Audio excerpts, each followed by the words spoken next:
জানেন কি কেন ভগবানের ভোগে পেঁয়াজ রসুন দেওয়া হয় না? এর পিছনে রয়েছে এক আশ্চর্য পুরাণ কাহিনী।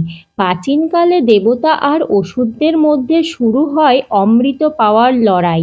অমৃত পাওয়ার জন্য তারা একসাথে করেন মহাসমুদ্র মন্থন। মন্দার পর্বতকে বানানো হয় মন্থনের দণ্ড, আর বাসুকী নাগকে ব্যবহার করা হয় দড়ি হিসেবে।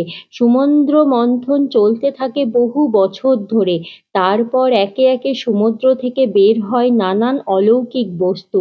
শেষে বেরিয়ে আসে অমৃত ভরা কলস। অমৃত দেখেই দেবতা আর অসুরদের মধ্যে শুরু হয়ে যায় ভয়ঙ্কর বিবাদ। কারণ সবাই অমর হতে চেয়েছিলেন। তখন ভগবান বিষ্ণু সুন্দরী মোহিনীর রূপ ধারণ করেন।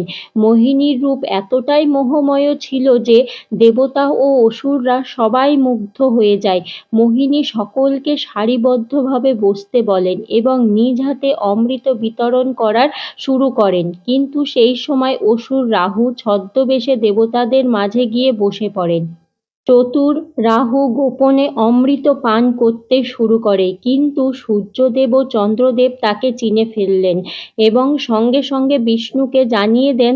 তখন বিষ্ণু ক্রোধে নিজের সুদর্শন চক্র নিক্ষেপ করেন। মুহূর্তের মধ্যে রাহুর মাথা দেহ থেকে আলাদা হয়ে যায়, কিন্তু ততক্ষণে অমৃত তার গলায় পৌঁছে গেছিল। তাই রাহুর মাথা ও দেহ দুটিই জীবিত হয়ে যায়।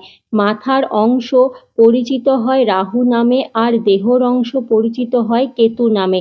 লোকবিশ্বাস অনুযায়ী রাহুর শরীর থেকে যে রক্তের ফোঁটা মাটিতে পড়েছিল সেখান থেকেই জন্ম হয় পেঁয়াজ রসুনের। এই কারণেই অনেক বৈষ্ণব ও সনাতনী পরিবারে পেঁয়াজ ও রসুনকে আমিষ খাদ্য মনে করা হয়, আর ভগবানের ভোগে ব্যবহার করা হয় শুধুমাত্র সাত্ত্বিক ও পবিত্র খাবার। তবে এটি একটি প্রাচীন পুরাণ ভিত্তিক বিশ্বাস ও ধর্মীয় প্রথা। ভক্তি, শ্রদ্ধা আর পবিত্র মনই ভগবানের কাছে সবচেয়ে বড়।